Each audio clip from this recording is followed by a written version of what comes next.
know that outdoors it's very much safer to meet up with people. The aerosol particles are dispersed by the air. The larger droplets are blown away. The particles are diluted. It's much less likely that people will inhale those particles of infection. Also, it's easier to socially distance when you're outdoors because you've got more space.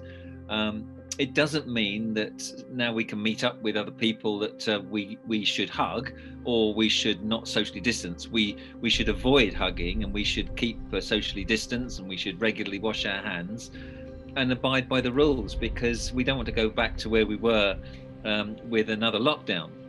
But outdoors, we're very much safer. So we can meet up with groups of 6 now outdoors, and we can meet up as 2 households of numbers greater than 6.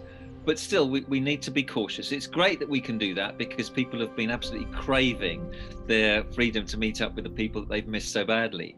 And if we abide by the rules and we're sensible, and it's all about the way the majority of people behave that will get us out of this, together with vaccination, we will get there. And it looks as if they've got real problems on the continent, in countries like Italy and Germany and France. And we're doing so well with our vaccination rollout. We need to keep it that way, and that means everybody being sensible. I think when you go through, if you have to go through a house to get to the garden, go through individually. Keep the windows open so you've got through drafts. Get outside as quickly as possible. Put your seating socially distanced, so you can be in a group, but not too close to one another. A bit like we are on the studio sofa at the desk in Good Morning Britain. We have the 2 meter rule still, but if you do these things, and obviously you can go indoors to use the toilet, but don't meet indoors. If you meet indoors, those particles are much more likely to be inhaled and transmitted to somebody else. You shouldn't stay over.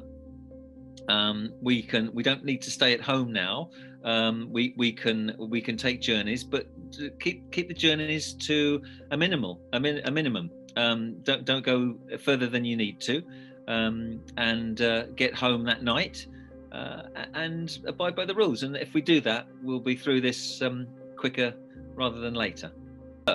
A lot of people have been vaccinated, but less than half the population have been vaccinated, and most of those only for the first time. So more than 30 million people been vaccinated for the first time, and more than 3 million for the second time. So that's really good news. However, until everyone's vaccinated, there's still a risk of the virus being transmitted. And there's always the risk of new variants being resistant to the vaccine. So no room for complacency, but certainly room for hope for the future, and getting out of lockdown and life getting back to normal later on in the year, but step by step. And it's important that this next step is taken safely.